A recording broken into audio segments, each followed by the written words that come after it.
ಎಲ್ಲರಿಗೂ ನಮಸ್ಕಾರ. ರೇಣುಕಾ ಮನೆ ಅಡುಗೆಗೆ ಸ್ವಾಗತ. ಇವತ್ತಿನ ವಿಡಿಯೋದಲ್ಲಿ ನಾಟಿ ಸ್ಟೈಲಲ್ಲಿ ಬದನೆಕಾಯಿ ಎಣ್ಗಾಯಿ ಮಾಡೋದು ಹೇಗೆ ಅನ್ನೋದನ್ನ ತೋರಿಸ್ತಾ ಇದ್ದೀನಿ. ಎಲ್ಲ ರೀತಿಯ ವೆಜಿಟೇರಿಯನ್ ರೆಸಿಪಿಗಳಿಗಾಗಿ ಚಾನಲ್ನ ಖಂಡಿತ ಸಬ್ಸ್ಕ್ರೈಬ್ ಮಾಡ್ಕೊಳ್ಳಿ. ಮೊದಲಿಗೆ ನಾನಿಲ್ಲಿ ಒಂದು ಬಟ್ಲಾಗುವಷ್ಟು ಶೇಂಗಾ ಕಾಳನ್ನ ತಗೊಂಡು ಅದನ್ನ ಕ್ಲೀನಾಗಿ ಹುರ್ಕೊಂಡಿದ್ದೀನಿ. ನಂತರ ನಾನು ಅರ್ಧ ದೊಡ್ಡ ಬಟ್ಲು ತೆಂಗಿನಕಾಯಿಯನ್ನ ಕ್ಲೀನಾಗಿ ಚಿಕ್ಕದಾಗಿ ಹೆಚ್ಚಿಬಿಟ್ಟು ಇದನ್ನ ಮಿಕ್ಸಿ ಮಾಡ್ಕೊಳ್ತಾ ಇದ್ದೀನಿ. ಹುರಿದಿಟ್ಟಂತಹ ಶೇಂಗಾ ಕಾಳು ಆರಿದ ಮೇಲೆ ಅದನ್ನ ಸಿಪ್ಪೆ ತೆಗೆದಿದ್ದೀನಿ. ಸಿಪ್ಪೆ ತೆಗೆದಂತಹ ಶೇಂಗಾ ಕಾಳನ್ನ ನಾನು ಇದ್ರ ಜೊತೆಗೆ ಮಿಕ್ಸ್ ಮಾಡ್ಕೊಳ್ತಾ ಇದ್ದೀನಿ. ಮೊದಲಿಗೆ ಕೊಬ್ಬರಿನೇ ಮಿಕ್ಸಿ ಮಾಡ್ಕೋಬೇಕು, ಇಲ್ಲಾಂದರೆ ಕೊಬ್ಬರಿ ಹಾಗೆ ಹೋಳು ಬರ್ತಾ ಇರುತ್ತೆ. ಕೊಬ್ಬರಿ ಫಸ್ಟ್ ಮಿಕ್ಸ್ ಮಾಡಿಕೊಂಡು ಅದಾದಮೇಲೆ ಶೇಂಗಾ ಕಾಳು ಹಾಕ್ಕೊಂಡ್ಬಿಟ್ಟು ಈ ರೀತಿಯಾಗಿ ಕ್ಲೀನಾಗಿ ಪೇಸ್ಟ್ ಆಗೋ ಥರ ಮಿಕ್ಸಿ ಮಾಡ್ಕೊಂಡಿದ್ದೀನಿ. ಇದೇ ಥರ ಸ್ವಲ್ಪ ನೀರು ಮಿಕ್ಸ್ ಮಾಡಿ ಮಿಕ್ಸಿ ಮಾಡ್ಕೊಂಡಿದ್ದೀನಿ. ಆ ರೀತಿ ಮಾಡೋದ್ರಿಂದ ಪೇಸ್ಟಾಗಿ ಬರುತ್ತೆ. ಈಗ ಮಿಕ್ಸಿ ಮಾಡ್ಕೊಂಡಿರೋಂತಹ ಎಲ್ಲ ಈ ಪೇಸ್ಟನ್ನು ಒಂದು ದೊಡ್ಡ ತಟ್ಟೆಗೆ ತಗೋತಾ ಇದ್ದೀನಿ. ಇದೇ ತಟ್ಟೆಲೇ ಎಲ್ಲ ಮಸಾಲೆ ರೆಡಿ ಮಾಡ್ಕೊಳ್ತೀನಿ. ಹಾಗಾಗ್ಬಿಟ್ಟು ಸ್ವಲ್ಪ ದೊಡ್ಡ ತಟ್ಟೆನೇ ತೊಗೊಂಡಿದ್ದೀನಿ. ಇದ್ರ ಜೊತೆಗೆ 1 ಟೇಬಲ್ ಸ್ಪೂನ್ ಆಗುವಷ್ಟು ನಾನು ಹರಳುಪ್ಪನ್ನ ಸೇರಿಸ್ಕೊಳ್ತಾ ಇದ್ದೀನಿ. ಜೊತೆಗೆ 3 ಟೀ ಸ್ಪೂನ್ ಆಗುವಷ್ಟು ಅಚ್ಚ ಖಾರದ ಪುಡಿನೂ ಕೂಡ ಇದರೊಟ್ಟಿಗೆ ಸೇರಿಸ್ಕೊಳ್ತಾ ಇದ್ದೀನಿ. ಜೊತೆಗೆ 2.5 ಸ್ಪೂನ್ ಆಗುವಷ್ಟು ಮನೆಯಲ್ಲೇ ಮಾಡಿರುವಂತಹ ಮಸಾಲೆ ಪುಡಿನೂ ಕೂಡ ಇದ್ರ ಜೊತೆ ಸೇರಿಸ್ಕೊಳ್ತಾ ಇದ್ದೀನಿ. 1 ಟೀ ಸ್ಪೂನ್ ಅರಿಶಿನ ಪುಡಿನ ಹಾಕಿದ್ದೀನಿ. ಜೊತೆಗೆ ಒಂದು ದೊಡ್ಡ ಈರುಳ್ಳಿನ ಚಿಕ್ಕದಾಗಿ ಕಟ್ ಮಾಡಿ ಹಾಕೊಳ್ತಾ ಇದ್ದೀನಿ. ಇದರೊಟ್ಟಿಗೆ 2 ಟೊಮೆಟೊನ ಚಿಕ್ಕದಾಗಿ ಕಟ್ ಮಾಡಿಬಿಟ್ಟು ಇದ್ರ ಜೊತೆಗೆ ಹಾಕೊಳ್ತಾ ಇದ್ದೀನಿ.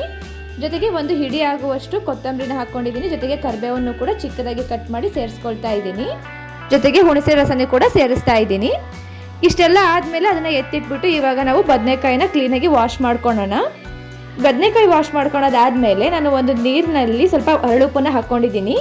ಬದನೆಕಾಯಿ ಕಟ್ ಮಾಡಬೇಕಾದ್ರೆ ಯಾವಾಗಲೂ ನೀರಲ್ಲಿ ಸ್ವಲ್ಪ ಉಪ್ಪು ಹಾಕ್ಕೊಂಡು ಅದರೊಳಗಡೆ ಕಟ್ ಮಾಡಿರೋಂಥ ಬದನೆಕಾಯಿ ಹಾಕ್ಕೋಬೇಕು. ಇಲ್ಲ ಅಂದರೆ ಬದನೆಕಾಯಿ ಎಲ್ಲ ಕಪ್ಪಗಾಗಿ ಹೋಗುತ್ತೆ.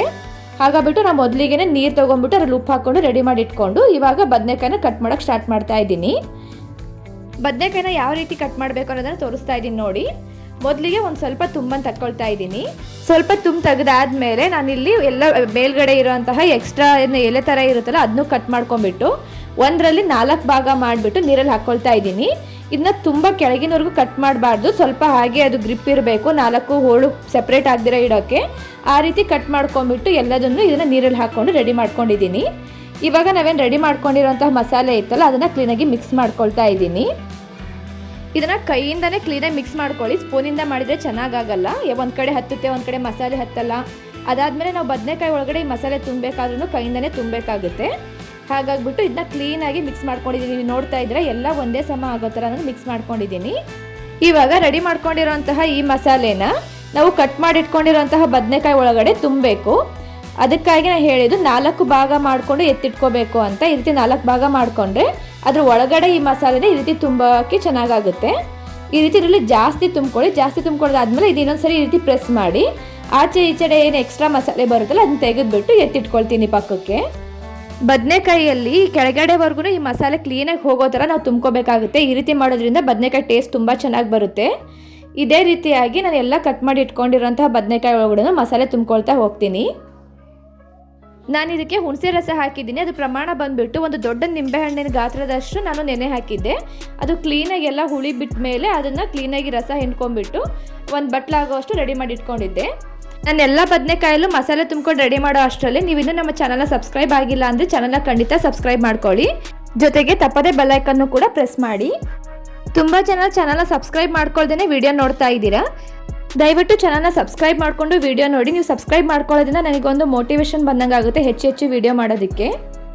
ಇವಾಗ ಮಸಾಲೆ ತುಂಬ್ಕೊಂಡಿರೋಂತಹ ಬದನೆಕಾಯಿನ ಒಂದು ದೊಡ್ಡ ಪಾತ್ರೆಗೆ ಹಾಕ್ಕೊಳ್ತಾ ಇದ್ದೀನಿ. ನೀವು ಯಾವ ಪಾತ್ರೆಯಲ್ಲಿ ಅದನ್ನ ಕುಕ್ ಮಾಡ್ತೀರೋ ಅದೇ ಪಾತ್ರೆಗೆ ಹಾಕ್ಕೊಳ್ಳಿ. ಇದಾದ್ಮೇಲೂ ಕೂಡ ಇಷ್ಟು ಮಸಾಲೆ ಉಳಿದಿದೆ. ಇದು ಮಸಾಲೆಗೆ ಸ್ವಲ್ಪ ನೀರು ಹಾಕ್ಕೊಂಬಿಟ್ಟು ಕ್ಲೀನಾಗಿ ಮಿಕ್ಸ್ ಮಾಡಿಬಿಟ್ಟು ಅದೇ ಪಾತ್ರೆಗೆ ಹಾಕ್ಕೊಳ್ತೀನಿ. ಯಾವಾಗಲೂ ಸ್ವಲ್ಪ ಮಸಾಲೆನೇ ಜಾಸ್ತಿನೇ ಮಾಡ್ಕೊಳ್ಳಿ. ಯಾಕಂದರೆ ಬದನೆಕಾಯಿ ಜೊತೆಗೆ ಅದು ಗ್ರೇವಿ ಕೂಡ ಜಾಸ್ತಿ ಇರಬೇಕು. ಹಾಗಿದ್ರೇ ಪಲ್ಯ ಚೆನ್ನಾಗಿ ಬರುತ್ತೆ. ಇದಾದಮೇಲೆ ಪಾತ್ರೆಯಲ್ಲಿ ಸ್ವಲ್ಪ ಮಸಾಲೆ ಇರುತ್ತಲ್ಲ ಅದನ್ನೆಲ್ಲ ನೀರು ಹಾಕ್ಬಿಟ್ಟು ಕ್ಲೀನಾಗಿ ತೊಳ್ಕೊಂಬಿಟ್ಟು ಇದಕ್ಕೆ ಹಾಕ್ತಾ ಇದ್ದೀನಿ. ಈ ಗ್ರೇವಿ ಜೊತೆಗೆ ಸ್ವಲ್ಪ ನೀರನ್ನು ಕೂಡ ಜಾಸ್ತಿ ಹಾಕಬೇಕು. ಯಾಕಂದರೆ ಕುದಿಬೇಕಾದ್ರೂ ಸ್ವಲ್ಪ ನೀರು ಕಡಿಮೆ ಆಗುತ್ತೆ. ಅದಲ್ಲದೆ ಮಂದಕ್ಕೆ ಬರಬೇಕು, ಗ್ರೇವಿನೂ ಜಾಸ್ತಿ ಬರಬೇಕು. ಹಾಗಾಗ್ಬಿಟ್ಟು ನಿಮ್ಗೆ ಎಷ್ಟು ಗ್ರೇವಿ ಬೇಕಾಗುತ್ತೋ ಅದರ ಅನುಸಾರವಾಗಿ ನೀರನ್ನು ಹಾಕಿಬಿಟ್ಟು ಇದನ್ನ ಕುದಿಯೋಕೆ ಇಟ್ಕೊಳ್ಳಿ. ಬದನೆಕಾಯಿ ಗ್ರೇವಿ ಹಾಕ್ಕೊಂಡ್ಮೇಲೆ ನೀವು ನೋಡಿದ್ರಿ ಯಾವ ರೀತಿ ನಾನು ಒಂದೇ ಸಮಕ್ಕೆ ಎಲ್ಲ ಬರೋ ಥರ ಕ್ಲೀನಾಗಿ ಮಿಕ್ಸ್ ಮಾಡಿಕೊಂಡೆ ಅಂತ. ಆ ರೀತಿಯಾಗಿ ಕ್ಲೀನಾಗಿ ಮಿಕ್ಸ್ ಮಾಡಿಕೊಂಡು ಕುದಿಯೋಕೆ ಇಡೋಣ. ಇವಾಗ ನೋಡ್ತಾ ಇದ್ದೀರಾ ಒಂದು ಸುಮಾರು 3 ರಿಂದ 4 ನಿಮಿಷ ಆಗಿದೆ. ಕ್ಲೀನಾಗಿ ಕುದಿ ಬಂದಿದೆ. ಅದಲ್ಲದೆ ಬದನೆಕಾಯಿ ಕುದಿಯೋಕ್ಕೂ ಸ್ವಲ್ಪ ಟೈಮ್ ತೊಗೊಳುತ್ತೆ. ಹಾಗಾಗಿ ಇದನ್ನು ಚೆನ್ನಾಗಿ ಕುದಿಸ್ಕೊಳ್ಳಿ. ಒಂದು 2-3 ನಿಮಿಷಕ್ಕೊಮ್ಮೆ ಈ ಸರಿ ಕ್ಲೀನಾಗಿ ಕೈ ಆಡ್ತಾ ಇರಬೇಕು. ಇಲ್ಲಾಂದರೆ ಅದು ಗ್ರೇವಿ ತಳ ಹತ್ತೋ ಚಾನ್ಸಸ್ ಇರುತ್ತೆ.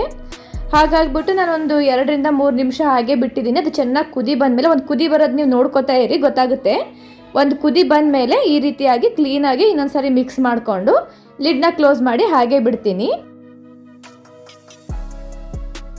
ಇದು ಇನ್ನೊಂದು ಸ್ವಲ್ಪ ಹೊತ್ತು ಕ್ಲೀನಾಗಿ ಕುದಿಸಿದ್ದೀನಿ. ಈಗ ಸ್ವಲ್ಪ ಹೊತ್ತು ಕ್ಲೀನಾಗಿ ಕುದ್ದಾದ್ಮೇಲೆ ಇನ್ನೊಂದ್ಸರಿ ನಾನು ಕ್ಲೀನಾಗಿ ಕೈ ಆಡ್ಕೊಳ್ತಾ ಇದ್ದೀನಿ. ಇವಾಗ ಎಷ್ಟು ಬದನೆಕಾಯಿ ಬೆಂದಿದೆ ಅಂತ ತೋರಿಸ್ತಾ ಇದ್ದೀನಿ ನೋಡಿ. ಇವಾಗ ನೀವು ನೋಡ್ತಿದ್ರೆ ಪೂರ್ತಿ ಬೆಂದಿಲ್ಲ. ಇನ್ನು 2-3 ನಿಮಿಷ ಇದನ್ನು ಬೇಯಿಸಿದ್ರೆ ಇದು ಸಾಕಾಗುತ್ತೆ. ಅಷ್ಟಿದ್ದಾಗ ನಾವು ಇದಕ್ಕೆ ಎಣ್ಣೆ ಹಾಕೋಬೇಕಾಗುತ್ತೆ. ನೀವು ಸ್ಟಾರ್ಟಿಂಗಲ್ಲಿ ಅಬ್ಸರ್ವ್ ಮಾಡಿರಬಹುದು, ನಾನು ಮೊದಲಿಗೆ ಎಣ್ಣೆ ಹಾಕ್ಕೊಂಡಿಲ್ಲ, ಹಾಗೆ ಎಲ್ಲ ಪಲ್ಯ ಮಾಡಿ ಆಗಿದೆ. ಇವಾಗ ಲಾಸ್ಟಿಗೆ ನಾನು 4 ಟೇಬಲ್ ಸ್ಪೂನ್ ಆಗುವಷ್ಟು ಎಣ್ಣೆ ಹಾಕ್ಕೊಳ್ತಾ ಇದ್ದೀನಿ. ಇದನ್ನು ಇದೇ ವಿಧಾನವಾಗಿ ನಾವು ಮಾಡಬೇಕಾಗುತ್ತೆ. ಮೊದಲಿಗೆ ಎಲ್ಲೂ ಎಣ್ಣೆ ಹಾಕ್ಕೋಬಾರ್ದು. ಇದೆಲ್ಲ ಬದನೆಕಾಯಿ ಬೇಯೋ ಟೈಮಲ್ಲಿ ಲಾಸ್ಟಿಗೆ ಒಂದು ಸ್ವಲ್ಪ 4 ಸ್ಪೂನಷ್ಟು ಎಣ್ಣೆ ಹಾಕಿಬಿಟ್ಟು ಒಂದ್ಸರಿ ಕ್ಲೀನಾಗಿ ಮಿಕ್ಸ್ ಮಾಡಿಕೊಂಡು ಹಾಗೆ ಕುದಿಯಕ್ಕೆ ಬಿಡೋಣ.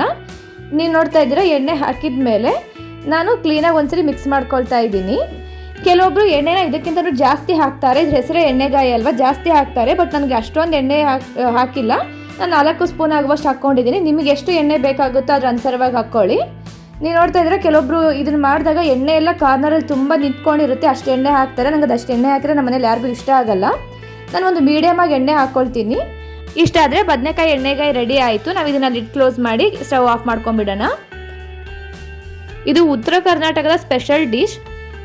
ಜೋಳದ ರೊಟ್ಟಿ ಜೊತೆಗೆ ಎಣ್ಣೆಗಾಯಿ ಬದನೆಕಾಯಿ ಮಾಡ್ಕೊಂಡು ತಿಂದರೆ ಸಖತ್ತಾಗಿರುತ್ತೆ. ನೀವು ಇದನ್ನು ಚಪಾತಿ ಜೊತೆಗೂ ಮಾಡ್ಕೋಬಹುದು. ಅದಲ್ಲದೆ ನೀವು ತಾಲಿಪಟ್ ಮಾಡ್ತಾ ಇದ್ರೆ ಅದಕ್ಕೂ ಕೂಡ ತುಂಬ ಒಳ್ಳೆ ಕಾಂಬಿನೇಷನ್ ಆಗುತ್ತೆ. ಜೊತೆಗೆ ಈ ಗ್ರೇವಿ ಏನಿದೆ ಅಲ್ಲ, ಇದನ್ನು ಬಿಸಿ ಬಿಸಿ ರೈಸ್ಗೆ ಸ್ವಲ್ಪ ತುಪ್ಪ ಹಾಕೊಂಡ್ಬಿಟ್ಟು ಈ ಗ್ರೇವಿ ಕಲಿಸ್ಕೊಂಡು ತಿಂತಾ ಇದ್ರೆ ತುಂಬ ಚೆನ್ನಾಗಿ ಟೇಸ್ಟ್ ಬರುತ್ತೆ. ಈ ಸೂಪರ್ ಟೇಸ್ಟಿ ಆದಂತಹ ಬದನೆಕಾಯಿ ಎಣ್ಣೆಗಾಯಿ ರೆಸಿಪಿ ನಿಮಗೆ ಇಷ್ಟ ಆಗಿದ್ದಲ್ಲಿ ಚಾನಲ್ನ ಖಂಡಿತ ಸಬ್ಸ್ಕ್ರೈಬ್ ಮಾಡ್ಕೊಳ್ಳಿ. ವಿಡಿಯೋಗೆ ಒಂದು ಲೈಕ್ ಮಾಡಿ ಹಾಗೂ ಆದಷ್ಟು ಈ ವಿಡಿಯೋನ ಎಲ್ರಿಗೂ ಶೇರ್ ಮಾಡಿ.